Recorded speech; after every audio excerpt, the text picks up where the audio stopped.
है ना एक मुसलमानों की पार्टी हैदराबाद की, बड़ी बड़ी बात करता है, लेकिन मुझे गर्व है कि मेरा मुसलमान भाई उसको थूक देता है, उसको वोट नहीं देता। जो लोग हैं जो मुसलमानों को बर्बादी की तरफ ले जा रहे हैं इस देश में, जो बीजेपी के तलवे चाटकर पैसे लेकर के मुसलमानों का वोट बांट रहे हैं, नड्डा साहब ने भेजा आपको बीजेपी में लेना चाहते हैं। मैंने कहा मेरा भाषण आपने नहीं सुना था क्या?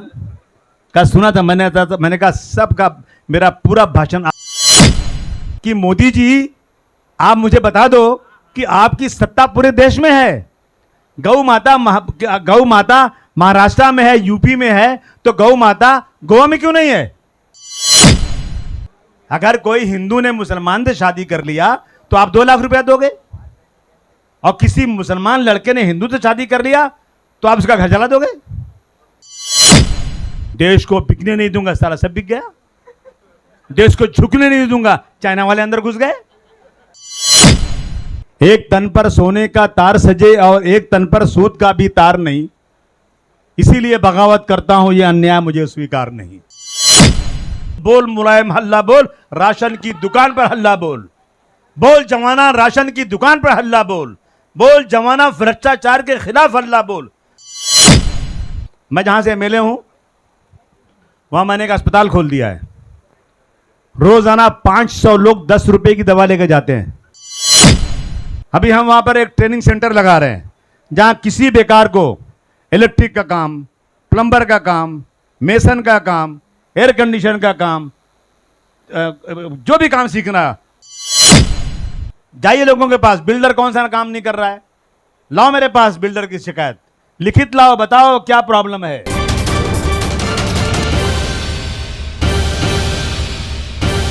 आपको मालूम है मैं पिछले 25-26 सालों से समाजवादी पार्टी का झंडा लेकर चल रहा हूं। मुझे मालूम है कि समाजवादी पार्टी का यहां सत्ता में आना बहुत मुश्किल है। समाजवादी पार्टी 145 सीटें एमएलए की चुनकर आ जाए महाराष्ट्र में, ये बहुत मुश्किल है, यानी नामुमकिन है, क्योंकि अभी तक हमारी पार्टी जो है राज्य तक सीमित है। लेकिन हम अपने ताकत पर, अपने कार्यकर्ताओं की ताकत पर, जनता की ताकत पर मुंबई में समाजवादी पार्टी की एक ताकत बनाने के लिए आज से नहीं 26 सालों से मेहनत कर रहे हैं।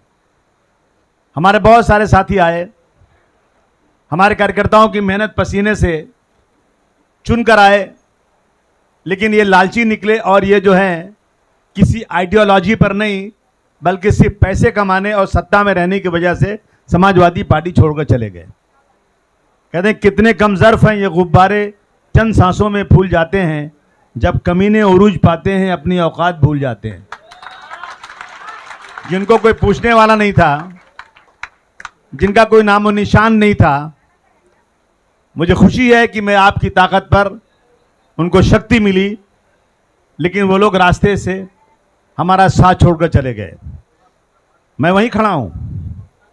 मैं उनसे कहना चाहता हूं कि अगर तुम्हारी तरह से मैं भी जाना चाहता तो मैं बहुत पहले लाल बत्ती लेके घूमता, लेकिन मैं लाल बत्ती नहीं, लोगों के दिलों पर राज करने का काम करना चाहता हूं। मैं नेताजी को जानता हूं अच्छी तरह से। श्री मुलायम सिंह यादव जी, जिसका नाम है ना, सिर्फ नाम मुलायम है, लेकिन बहुत ही जबरदस्त तरीके से पहाड़ से टक्कर लेने वाले का नाम था मुलायम सिंह यादव। उस व्यक्ति ने कभी समाज के अंदर भेदभाव नहीं किया। उस व्यक्ति ने कभी ये नहीं सोचा कि ये मुसलमान है, ये हिंदू है, ये सिख है, ये ईसाई है। सिर्फ ये देखा कि समाज में जिसके साथ नाइंसाफी हो रही है उसके साथ मैं खड़ा हो जाऊंगा। यही चीज है, यही चीज है। और सुनो, मैं बोलूंगा शायद किसी को बुरा लगेगा, जो असली माँ बाप की औलाद होते हैं ना, वो रास्ते में किसी को छोड़ते नहीं, वो साथ साथ रहते हैं। ये जो दोगले होते हैं ना, दोगले, वो भागते हैं साथ छोड़ करके। ये जो है ना, इनके कई बाप होते हैं, वो भागते हैं। अरे सत्ता क्या है?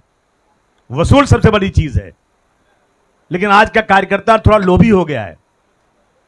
हमें कम कार्यकर्ता चलेगा, लेकिन हमें लालची और लोभी कार्यकर्ता नहीं चाहिए। कहते हैं कारवां चाहे मुख्तसर हो जाए, कारवां चाहे मुख्तसर हो जाए, कोई रहजन ना हम सफर हो जाए। रहसन का मतलब डाकू।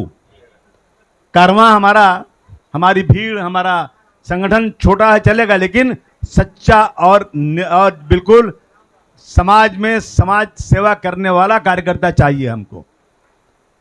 देखिए, हम बार बार हम लोग कार्यकर्ताओं से कहते हैं कि हमको संगठन मजबूत करना है, संगठन मजबूत करना है। आप समझिए कि यहां बहुत सारे लोग यूपी के बैठे होंगे। कितने लोग यूपी के तरह हाथ उठाओ। उत्तर प्रदेश से कितने लोग हैं? देखो, आज यूपी में समाजवादी पार्टी सबसे बड़ी पार्टी है। भले हम सत्ता में नहीं आए, ये तो बेईमानों की वजह से नहीं आए, वरना समाजवादी पार्टी से बड़ी पार्टी बीजेपी यूपी में नहीं है। हमारा रास्ता रोकने के लिए, हमें रोकने के लिए स्पीड ब्रेकर बना दिया। कुछ आस्तीन के सांप जो समाजवादी पार्टी जिंदाबाद बोलते हैं, लेकिन अगर टिकट नहीं मिला ना तो जाकर दुश्मनों की लाइन में बैठ करके समाजवादी पार्टी को हराने का काम करते हैं। इसलिए दोस्तों, ये वही लोग बैठे हैं। उत्तर प्रदेश सांप्रदायिकता की जड़ है। वहीं पर जो है ये हिंदुत्व, हिंदू मुस्लिम मंदिर मस्जिद सबका जन्म उत्तर प्रदेश में हुआ है। लेकिन मुझे गर्व है कि उसी उत्तर प्रदेश में समाजवादी पार्टी ने एक बार नहीं बल्कि कई कई बार अपना लोहा बनवाया और समाजवादी पार्टी की सरकार यूपी में बनी। अब अगर यहां वही लोग रहते हैं, अगर यहां पे हम समाजवादी पार्टी को मजबूत नहीं कर पा रहे हैं, तो मैं समझता हूं इसमें कहीं ना कहीं हमारी नाकामियां हैं, हमारी कमजोरियां हैं। कैसे संगठन बनेगा? याद रखिए, आप किसी को बुलाएंगे, चाय पिलाएंगे, खाना खिलाएंगे कि आओ तुम समाजवादी पार्टी में आ जाओ, वो आएगा लेकिन 4 दिन में भाग जाएगा। कब वो साथ में रहेगा?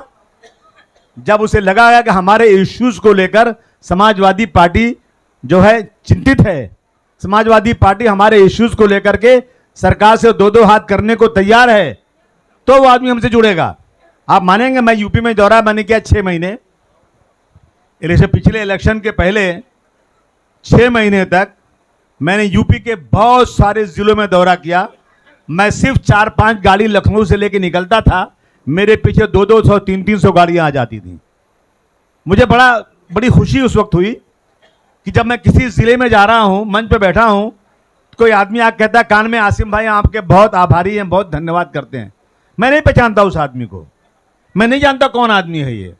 मैं भाई क्या हुआ? बोले हम मुंबई आए थे, हमारे पिताजी बीमार थे और आपने उसको जो है ना टाटा में बोल के भर्ती करा दिया था और हम आपका बहुत बहुत एहसान मानते हैं। मुझे नहीं मालूम। हम आए थे मुंबई में, पुलिस वालों ने मेरे भाई के साथ जुल्म किया था और आपने पुलिस वालों को डांटा, मेरा भाई छूट गया। एक आदमी तो आया मेरी गाड़ी के साथ दौड़ रहा है। क्या चाहिए भाई? एक मिनट। मैंने क्या चाहिए तुमको भाई? मैंने कांच खोला, उसने कहा कि मैं 20 साल तक जेल में रहता अगर आप मुझे मदद नहीं करते। आसिम भाई, मैं आपके लिए जान देने को तैयार हूं। खुदा की कसम मैं नहीं जानता उसको। क्यों यह होता है मालूम है आपको? यह आप सबके साथ हो सकता है। ऑफिस खोलिए, वहां बैठिए, आपके पास लोग आएंगे, कहेंगे भाई मेरा गोरखपुर में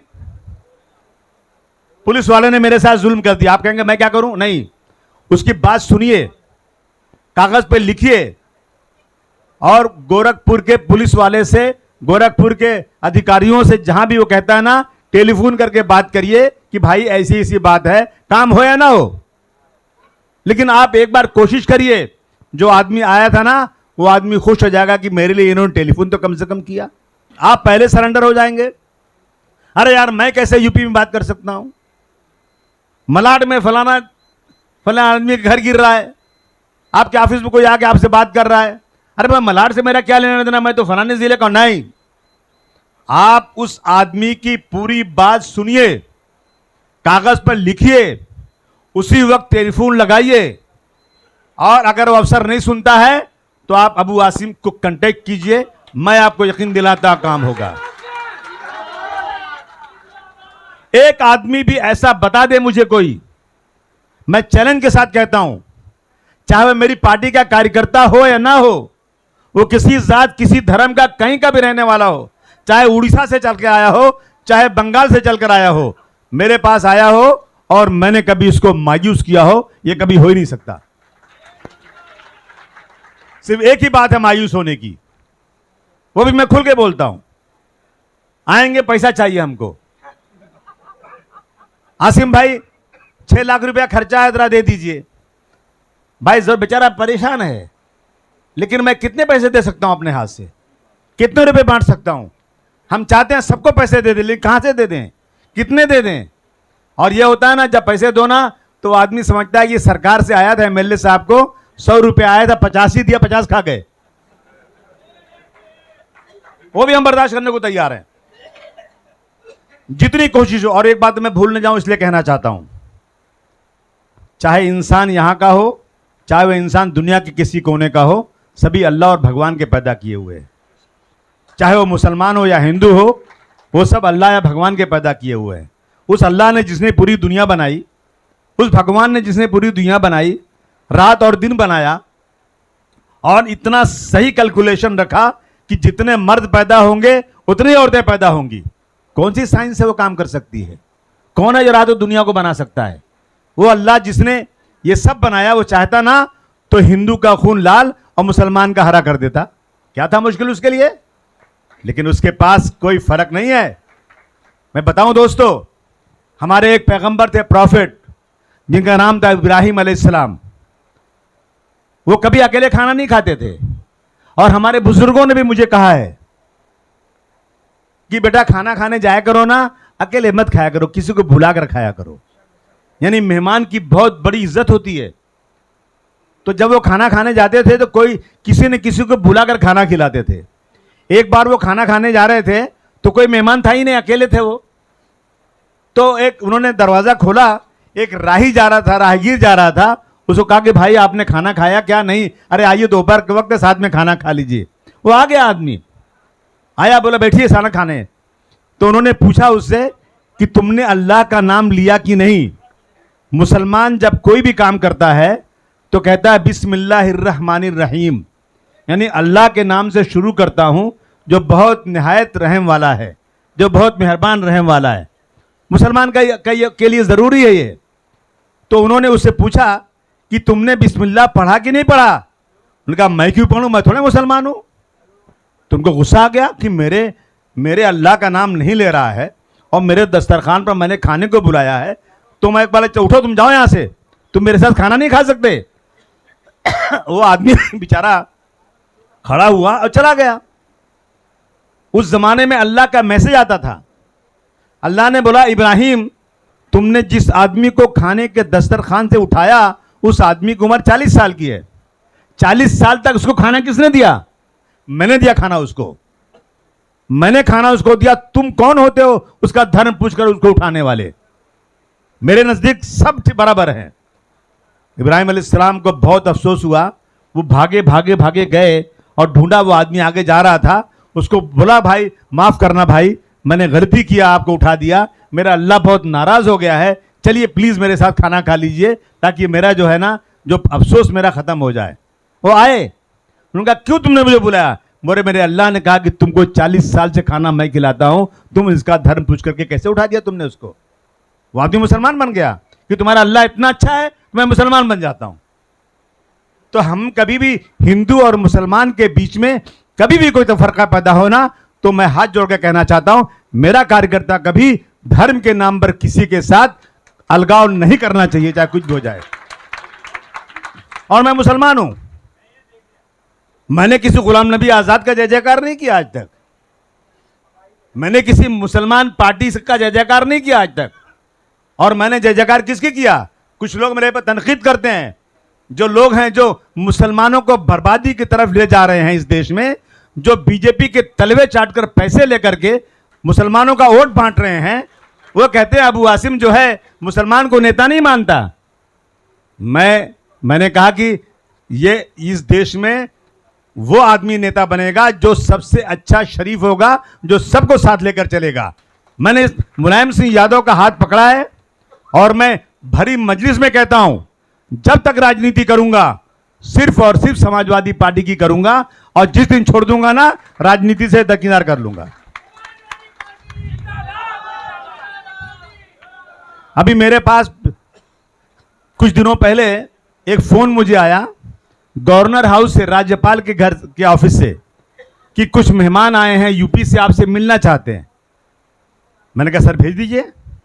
मैंने उनके लिए काजू मंगाया, मिठाई मंगाया, चाय रखा, आए।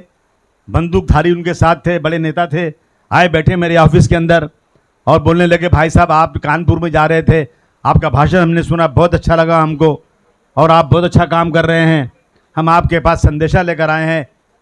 मैंने कहा क्या संदेशा है? बोले नड्डा साहब ने भेजा, आपको बीजेपी में लेना चाहते हैं। मैंने कहा मेरा भाषण आपने नहीं सुना था क्या? कहा सुना था मैंने कहा सबका मेरा पूरा भाषण आपके खिलाफ था। आप गांधी जी के कातिल की मूर्ति बना करके उसकी पूजा करना चाहते हो, आप इस देश में हिंदू मुसलमानों को लड़ाकर राजनीति करना चाहते हो। मैं जीते जी कभी आपकी जैसी पार्टी की हिमायत नहीं कर सकता, मैं आपके खिलाफ ही रहने वाला हूं। नाराज हो गया, बोला अरे भाई आप राजनीतिक आदमी नहीं हो क्या? मैंने कहा तुमको जो समझना हो समझ लो। तो दोस्तों, वसूल की राजनीति करना है, हमें उसके साथ रहना है जो इस देश के लिए, इस देश में समाज के दबे कुचलों के लिए काम करना चाहता है। तो मैं सबसे पहले कार्यकर्ताओं के सम्मेलन में आज एक बात कहना चाहता हूं कि संगठन मजबूत करो। और संगठन मजबूत कैसे होगा? मजबूत इस तरह होगा कि कार्यकर्ता एक एक घर में जाए, जाकर मिले लोगों से कि चाची जी, बहन जी, माँ जी, आपका राशन कार्ड है कि नहीं है, आपका नाम वोटर लिस्ट में है कि नहीं है, आपके घर में कोई विधवा है, उसकी उम्र ज्यादा है, उसको पैसा मिलता है नहीं गवर्नमेंट से, आपको कोई तकलीफ है क्या, बताइए आप। क्या मेरा कार्यकर्ता एक दिन में 15-20 घर में नहीं जा सकता? बोलिए, जा सकता कि नहीं जा सकता है? आपको वोट लेना है, आप पैसे देकर वोट मत लीजिए, आप लोगों का दिल जीतकर वोट लीजिए। अगर मेरा कार्यकर्ता तय कर ले हर वार्ड में कि मैं एक एक लाइन से घर देखूंगा, जाऊंगा, उसके घर के ऊपर एक स्टिकर लगा दूंगा समाजवादी पार्टी साइकिल का, और उनसे बात करूंगा, उनसे पूछूंगा कि आपके घर में क्या क्या प्रॉब्लम है, और उसके बाद उस प्रॉब्लम को लेकर मैं अपने 10-15 कार्यकर्ताओं को लेकर, चाहे पुलिस का काम हो, चाहे म्युनिसिपैलिटी का काम हो, या राशन का काम हो, या कोई भी काम हो, मैं जाकर उस परिवार के लिए काम करूंगा, उनको साथ लेकर जाऊंगा। कहते हैं खुद ही को कर बुलंद इतना कि हर तकदीर से पहले खुदा बंदे से कुछ पूछे, बता तेरी रजा क्या है। जब तक तुम मेहनत नहीं करोगे, आपको एक बाकड़ा नहीं लगाना है, आपको भजिए की दुकान नहीं लगाना है, आपको बंबई की कारपोरेशन पर भगवा झंडा फेंक करके मुलायम सिंह यादव का लाल हरा क्रांतिकारी झंडा लगाना है। तो जो बड़ा काम करना है तो बड़ी मेहनत करनी पड़ती है, ऐसे नहीं कि हवा में काम हो जाएगा। आप नगर सेवक बनना चाहते हैं और आप सहते हैं ऐसे ही आपको वोट मिल जाएगा? ये तय कीजिए कि हम अपने कार्यकर्ताओं के साथ बैठकर सर जोड़कर बैठेंगे। मेरे एरिया में अगर कचरा जमा है तो उस कचरे को उठाने के लिए मैं एक लेटर लिखूंगा म्युनिसिपैलिटी को, वार्ड ऑफिसर को, कि ये कचरा अगर कल तक नहीं उठा तो परसों मैं धरना दूंगा। देखना, याद रखना, वो म्युनिसिपैलिटी वाला हिल जाएगा। अगर नहीं उठाया ना तो मत सोचो कि 100 आदमी आएंगे, 500 आदमी आएंगे। एक बैनर बनाओ 50 रुपए का, 4 आदमी पकड़ो और सड़क पर चिल्लाते हुए म्युनिसिपैलिटी के ऑफिस के सामने जाकर धरना दे दो। उस इलाके के लोग तुम्हारे साथ खड़े हो जाएंगे कि यह आदमी सफाई करवाना चाहता है, यह आदमी गंदगी को दूर करवाना चाहता है। होगा कि नहीं होगा बताओ आप? आप अस्पतालों में जाओ, मरीजों के हालात देखो, उनको दवाएं मिल रही हैं कि नहीं मिल रही है? कौन कौन से अस्पताल में दवा नहीं मिल रही है? मुझे बताओ कि इस अस्पताल में लोगों को दवा नहीं मिलती है, पर्ची लिखकर कहते हैं जाओ मेडिकल स्टोर से लेकर आओ। इस अस्पताल के अंदर MRI की मशीन नहीं है, इस अस्पताल में और चेकअप करने की मशीन खराब पड़ी है, और वहां पे धरना दो। आजकल मीडिया की जरूरत है, देख लो मीडिया वाले खड़े हैं, मीडिया वाले आ गए हैं, तो जो मीडिया वाले मोदी जी के तलवे चाटते हैं ना, वो आपके अच्छे काम को नहीं दिखाएंगे, वो आपके गलत काम को दिखाएंगे। आपने कहीं कुछ कर दिया ना तो खूब दिखाएंगे, और आपने अच्छा काम किया नहीं दिखाएंगे, लेकिन ये लोग दिखाएंगे। और आपके पास मोबाइल है, उसमें फोटो खींच के डाल दो, ग्रुप बनाओ यहां पर, तो लोगों को मालूम पड़ेगा कि आप काम कर रहे हो। राशन की दुकान के सामने मेरा कार्यकर्ता खड़ा हो जाए, जैसे राशन वाला चावल दे दिया, गेहूं दे दिया, वैसे ही उसको वजन करो कि जितना किलो उसको मिलना चाहिए तो उतना दिया कि नहीं दिया। अगर नहीं दिया ना तो वहीं उसके दुकान के सामने हल्ला बोल आंदोलन शुरू कर दो। वहां बोलो, बोल मुलायम हल्ला बोल, राशन की दुकान पर हल्ला बोल, बोल जवाना राशन की दुकान पर हल्ला बोल, बोल जवाना भ्रष्टाचार के खिलाफ हल्ला बोल। मैं दावे के साथ कह सकता हूं, अगर यह मंत्र तुमने सीख लिया ना तो समाजवादी पार्टी बुलंदी पर जाएगी और कोई माई का लाल तुम्हारे सामने चुनकर नहीं आएगा। ये करना पड़ेगा। मेडिकल कैंप लगाओ, 1 रुपया नहीं लगता। 1 से एनजीओज बैठे हैं, वो लोग चाहते हैं कि मेरा कहीं ना कहीं मेरा काम हो, कहीं ना कहीं हम अपना बोर्ड से लोगों को दवाएं बांटें। पैसा नहीं देना है आपको, आपको सिर्फ कुर्सी मेज लगा देना है और इलाके में प्रचार कर देना है कि आज मैं फलाने जगह पर मेडिकल कैंप लगा रहा हूं, आइए आप अपने टेस्ट के लिए यहां आइए। लोग दुआ देंगे कि नहीं देंगे आपको? तो आपके साथ नहीं खड़े होंगे वो लोग? जरूर खड़े होंगे। इस तरह से बहुतेरे काम है। मैं जहां से एमएलए हूं वहां मैंने एक अस्पताल खोल दिया है। रोजाना 500 लोग 10 रुपए की दवा लेकर जाते हैं। जो 10 रुपये हम लेते हैं ना, उसमें 6 रुपये डॉक्टर को दे देते हैं, 4 रुपये हम खुद लेते हैं, उसमें दवा लाते हैं, उसमें बिजली, उसमें कनेक्शन और थोड़ा पैसा मिलाते हैं, और रोजाना 500 लोग दवा लेते हैं। मैं जाकर पूछता हूं कि भाई आपको इससे फायदा है कि नहीं है? लोग कहते हैं आसिम भाई सुबह 9 बजे शुरू होता है अस्पताल, रात को 12 बजे तक अलग अलग डॉक्टर बैठते हैं और हम बहुत अच्छा, हमको फायदा हो रहा है। डॉक्टर को 30-35 हज़ार महीना मिलता है। डॉक्टर खाली बैठता है 3-4 घंटे, उसको महीने का 30-35 हज़ार मिल जाता है, और मैं थोड़ा पैसा डालता हूं और लोगों का, मुझे ऊपर वाले की तरफ से मेहरबानी, कम से कम जनता की सेवा करने का मौका मिलता है और लोग वहां से फायदा उठा के जाते हैं। जब कोविड आया ना तो लोगों की डायलिसिस खत्म हो गई, डायलिसिस हो ही नहीं रही थी। डायलिसिस करने जाना है, पहले जाओ टेस्ट कराओ। कितने मर गए। मेरा इलाका बहुत गरीबों का इलाका है। मैंने 1.25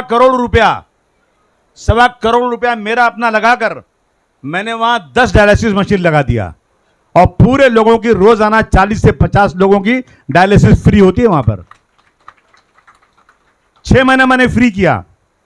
फिर मैंने मुख्यमंत्री से लड़ाई शुरू किया कि सर ये गवर्नमेंट का काम है, और आपको खुशी होगी कि मैंने उसको अप्रूव करा लिया गवर्नमेंट से। अब 40 से 50 लोगों का जितना खर्चा होता है ना, पूरा मैं गवर्नमेंट से ले लेता हूं। हम सिलाई मशीन लगाया हमने। 3 महीने में लड़कियों ने इतने अच्छे कपड़े सिले, इतने अच्छे कपड़े सिले कि मैं समझता हूं कि वो कपड़े वो बड़े स्टोरों में बेच सकती हैं। सिर्फ 3 महीने में एक एक ग्रुप निकलता जा रहा है। हमने कंप्यूटर के 20 कंप्यूटर लगा दिए, उस पर लड़कियां कंप्यूटर सीख रही हैं। अभी हम वहां पर एक ट्रेनिंग सेंटर लगा रहे हैं, जहां किसी बेकार को इलेक्ट्रिक का काम, प्लम्बर का काम, मेसन का काम, एयर कंडीशन का काम, जो भी काम सीखना, आओ बिना पैसे के सीख के जाओ, और नौकरी भी दिलाएंगे उनको हम। ये भी हमारी गारंटी है। काम करो, नौकरी दिलाते हैं तुमको। जितने आदमी मैं सबको भेज दूंगा बाहर। तो ये हम सब करेंगे तो ही काम होगा। मैं संगठन के लोगों से कहना चाहता हूं कि आप लोग इस तरह का कुछ प्रोग्राम बनाइए। मैं मानता हूं कि मैं एमएलए हूं तो मुझे ज़्यादा सुविधा है, आपको वो सुविधा नहीं है, लेकिन वो सुविधा भी आप मुझसे अगर बात करेंगे ना तो ऐसी सुविधा भी आप ले सकते हो बिना एमएलए बने हुए भी। ये करना पड़ेगा हमको। हमारे पास एक चिपक गया है, अबू आसिम मुसलमान है ना तो ये मुसलमानों की पार्टी हो गई। समाजवादी पार्टी को मुसलमान वोट देता है ना तो ये मुसलमानों की पार्टी हो गई। समाजवादी पार्टी के साथ मुसलमान क्यों जुड़ा हुआ है ना? एक मुसलमानों की पार्टी हैदराबाद की बड़ी बड़ी बात करता है, लेकिन मुझे गर्व है कि मेरा मुसलमान भाई उसको थूक देता है, उसको वोट नहीं देता। इस दलाल ने यूपी में जाकर के बहुत बड़ी बड़ी बातें किया। ये शाम को इनको पैसा आता है, एक दो रुपया नहीं आता, करोड़ों रुपया आता। माइक पे बोल रहा हूं मैं, मेरे पास गवाह हैं मौजूद बोलने वाले कि कुछ लोग ऐसे हैं जो जाकर पैसे लेते हैं और समाजवादी पार्टी को हराने के लिए वही लोग जिन पे जुल्म हो रहा है, उसी कौम के लोग जाकर दलाली करके समाजवादी पार्टी का वोट 100-200 वोट काट करके तालियां बजाकर मोदी के साथ खड़े होकर के पर्दे के पीछे चाय पीते हैं और मिठाई खाते हैं। मेरे लोग हैं ये, शर्म नहीं आती इनको। यूपी गए थे, 403 सीट है, एक भी चुनकर आए? अगर हमको हराने के लिए काम किया,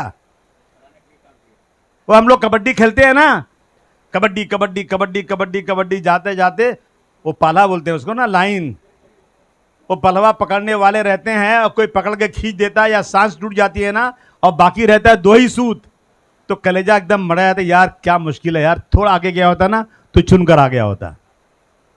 तो मेरे कुछ लोग मेरा इतना ही वोट ले लेते हैं कि मेरी हालत वही कबड्डी में हारने वाले की हो जाती है।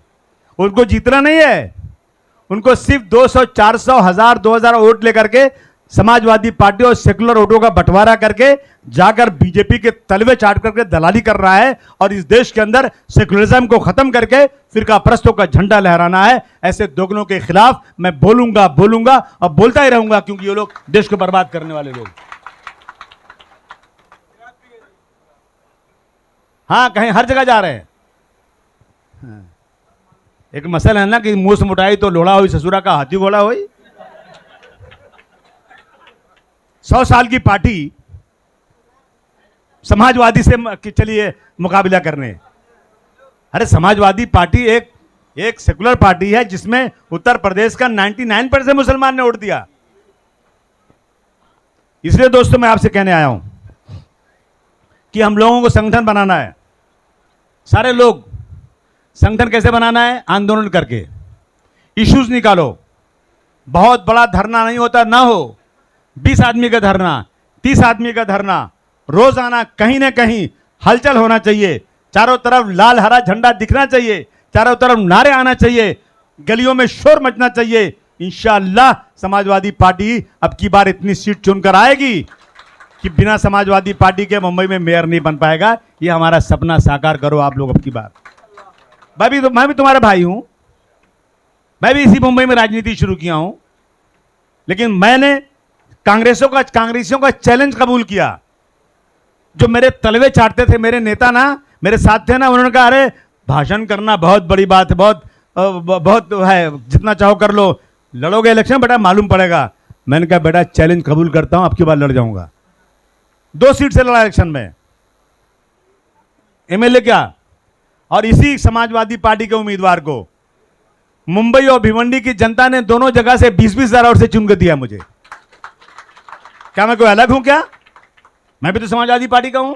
मेरे पीछे कोई मेरा परिवार राजनीतिक परिवार नहीं है, मेरे परिवार में किसी ने राजनीति नहीं किया, लेकिन आप लोग मेरे साथ खड़े हो गए तो मैं मुंबई में 2 सीटों से चुनकर आ गया एक साथ में, जो महाराष्ट्र की हिस्ट्री में आज तक कोई चुनकर नहीं आया।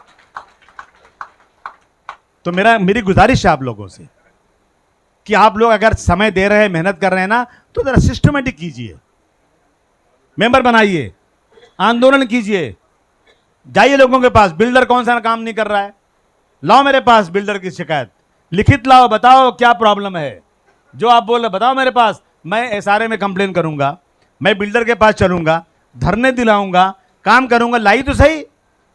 जब तक आप चिल्लाओगे नहीं ना, जब तक आपकी कोई बात सुनने वाला नहीं है। गवर्नमेंट की बहुत सारी स्कीमें हैं, लोग इतने गरीब हैं, लोग कितने गरीब हैं कि उनको अगर 1000 महीना मिल जाना तो बेचारे खुश हो जाते हैं।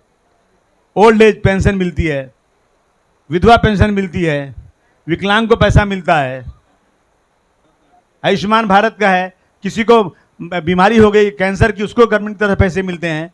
लेकिन इसको फॉलो अप करना चाहिए, ऐसे इजी नहीं मिलता कि आप गए और सीधा मिल जाएगा। वो कहता है सीधा उंगली घी नहीं निकलता है, उसके लिए एक बच्चा बैठना चाहिए, सबकी डिटेल लेना चाहिए, गवर्नमेंट पास ले जाना चाहिए। कभी कोई सुनता नहीं है, कलेक्टर के ऑफिस में कोई दिक्कत होती है, तो मैं बैठा हूँ ना, मुझे बताइए आप, हम उस चीज़ को आगे बढ़ाएंगे। कम से कम अपने एरिया में जो विडोज़ औरतें, बेचारी गरीब औरतें हैं, उनको पैसा मिल जाएंगे। सिलाई की मशीन का सिखाइए, उनको नौकरी मिल जाएगी। इस तरह का काम समाजवादी पार्टी के लोग करेंगे नहीं करेंगे? बोलिए आप लोग। नहीं, देखो आज मीटिंग हो रही है, संगठन की मीटिंग हो रही है, मैं देश की राजनीति पे क्या बात करूं आपसे? मैं पहले अपनी ताकत बनाऊं कि नहीं बनाऊं? यहां पर ताकत बनेगी तो हम लड़ेंगे। इसे ये देश की हालत तो बहुत खराब है। अभी मैं सुबह सुबह मेरे पास टीवी वाले आ गए आज, एक नासिर और एक क्या नाम था, दो लड़कों को राजस्थान से उठाए और गाड़ी में बिठाए, पकड़ के लिए मारते हुए ले गए और ले जाकर हरियाणा में जीप में जला दिया, मर गए दोनों। उनका सिर्फ उनका कंकाल मिला हुआ है, ढांचा मिला है। अब सोचो, एक आदमी को पकड़ना, जीप में बांध के रखना और जला देना और चिल्लाता रहे और आदमी तालियां बजा के हंसता रहे। मैं समझा दुनिया में ऐसे लोगों को रहने का कोई हक नहीं है। धर्म के नाम पर भाई, अगर गाय काट रहे हैं, गाय का गोश्त बेच रहे हैं, तो कानून है ना उसके लिए। पुलिस पकड़े उनको, ले जाए, सजा दे उनको।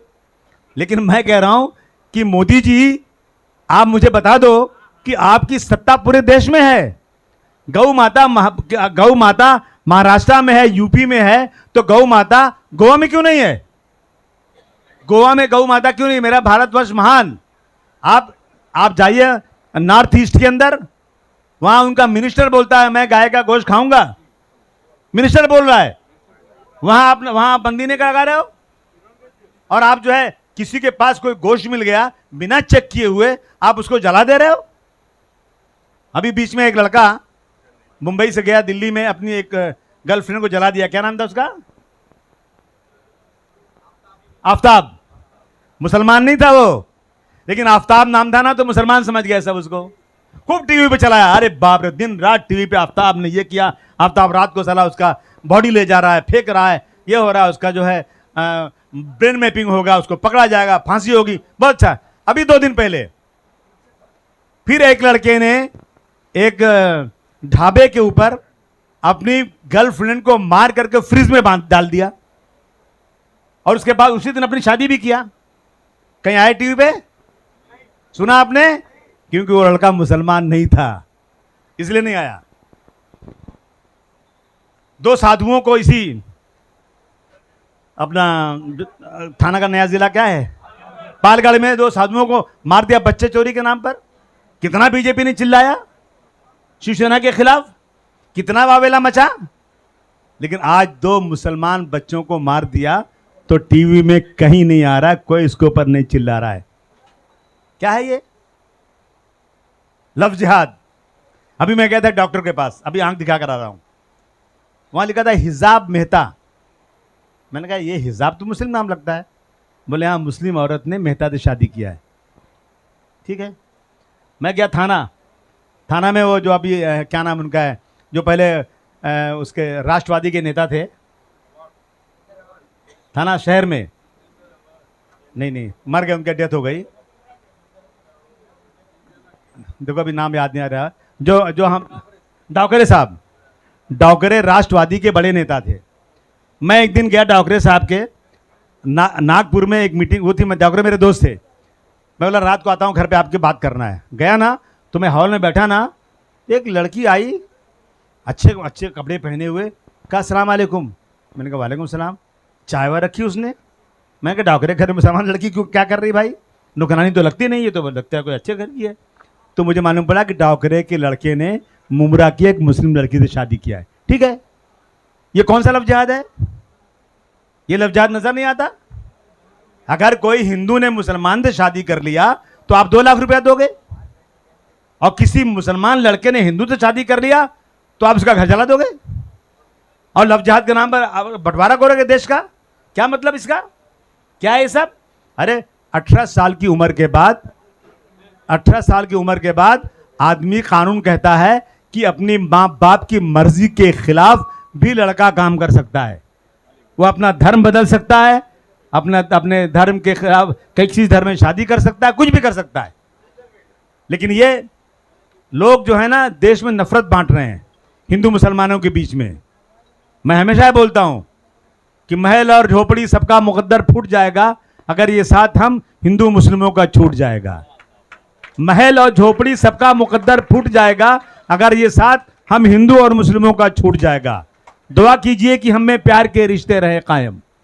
दुआ कीजिए कि हमें प्यार के रिश्ते रहे कायम। मोदी जी और योगी जी याद रखो, अगर ये रिश्ते टूट जाएंगे तो भारत टूट जाएगा। हमें ये काम पंडित लोगों का है, मौलवी लोगों का है, धर्म का। हमारा काम समाज के आखिरी आदमी के आंसू पोंछना है। हमारा काम समाज में बराबरी लाना है। देखो, एक टपोरी आदमी था, सारा कितना बड़ा आदमी बन गया। उसको गवर्नमेंट से कई कई लाख करोड़ लोन भी मिल रहा है और उसको सारी की सारी प्रॉपर्टीज भी मिल रही है। क्या है ये? देश को बिकने नहीं दूंगा, सारा सब बिक गया। देश को झुकने नहीं दूंगा, चाइना वाले अंदर घुस गए। क्या मतलब इसका? अब सरकारी नौकरी नहीं मिलेगी आप लोगों को। जो रेलवे में काम करते थे ना, रेलवे बिक रही है। बहुत खुश होते हैं मुसलमानों के साथ ज्यादती हो रही, नहीं। रेलवे में मुसलमान 2% है, 100 में 98 मेरे दूसरे भाई लोग हैं जिनका रिजर्वेशन है। मैं तो पहले से फुटपाथ पे हूं। मेरे लोग तो सब्जी बेच करके, गाड़ी चला करके, चाय बेच करके अपनी रोजी रोटी कमाते हैं, लेकिन मेरे दूसरे ब्रादरान वतन, उनका रिजर्वेशन है। 8 घंटे की जगह पे 6 घंटे काम करके निकल जाओ, तनख्वाह डबल लो। और अब उनको 8 घंटे की जगह 12 घंटे काम करने पड़ेंगे। बच्चों, अब याद आएगा तुमको, क्या बोलते हैं, अब तुमको याद आएगा ये राज। एयर इंडिया बिक गया। हर मुल्क की, छोटे से छोटे मुल्क की अपनी एयरलाइन है। मेरा भारत महान, मगर मेरी एयरलाइन बिक गई। तालियां बजा रहे हैं लोग, बिक गई। किसका नुकसान है? अरे मेरे लोग 1% एयर इंडिया में हैं। लदन भाई 99% मेरे मुल्क के दूसरे भाई हैं। रिजर्वेशन किसका है? उनका है। मोदी जी सामने से नहीं तो पीछे से छुरा मार रहे हैं, घोप रहे हैं। और उनका रिजर्वेशन, ये हमला समाज के दबे कुचले दलितों के ऊपर है। लेकिन ये खुश हो रहा है कि मुसलमानों की बात बात करते हैं, मुसलमानों की तबाह बर्बाद कर रहे हैं देश में जिनका रिजर्वेशन है। लोग सोए हुए हैं, लोग सो करके मजा कर रहे हैं। बर्बाद हो जाएगा देश ये। और सरकारों को काम व्यापार करना नहीं है, सरकारों का काम नफा और नुकसान नहीं है। सरकारों को काम है कि देश में लोगों का, आखिरी आदमी का चेहरा कैसे मुस्काए। इसीलिए सब्सिडी दी जाती है। इसलिए हम आए हैं आपसे कहने के लिए। कहते हैं, एक तरफ एक तन पर सोने का तार सजे, एक तन पर सोने का तार सजे और एक तन पर सूत का भी तार नहीं, इसीलिए बगावत करता हूं, यह अन्याय मुझे स्वीकार नहीं। एक तरफ 4 बीघे में बनी हवेली रहने वाले 2 प्राणी, 4 बीघे में बनी हवेली रहने वाले 2 प्राणी, एक तरफ 10 बाई 10 के घर में रहने वाले 10 बैठ सकते हैं लेकिन पैर पसार नहीं, इसीलिए बगावत करता हूं, यह अन्याय मुझे स्वीकार नहीं। और ये मत सोचो कि सब लोग काम करते हैं। नेता बहुत कम बनता है। पूरे देश में 130 करोड़ में एक ही नेता था जिसका नाम था मुलायम सिंह यादव। नेताजी सुभाष चंद्र बोस के बाद अगर इस देश में नेता नाम से किसी को पुकारा गया है तो वो सिर्फ और सिर्फ मुलायम सिंह यादव है जो नेता नाम से पुकारा गया है। आप मायूस मत होइए, आप बढ़िए आगे। ये कार्यकर्ता नहीं काम कर रहा है, मत करने दीजिए काम, आप करिए काम। किसी को निराश मत करिए। और कार्यकर्ताओं से कहना चाहता हूं, डिसिप्लिन सीखना चाहिए हम लोगों को। सबसे पिछले लाइन में बैठो, मत आगे आओ। कोई फर्क नहीं पड़ता आगे आने से। आगे आप बैठोगे ना तो कोई बड़ा नेता आके उठा भी देगा आपको। पीछे बैठोगे कोई नहीं उठा। मैं हमेशा पीछे बैठता हूं।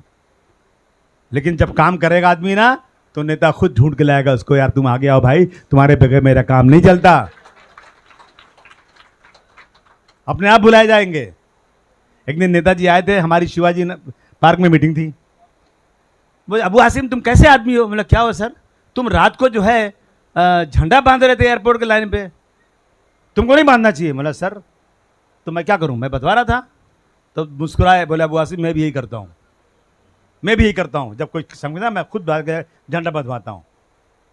तो मैं आप सब लोगों का बहुत आभारी हूं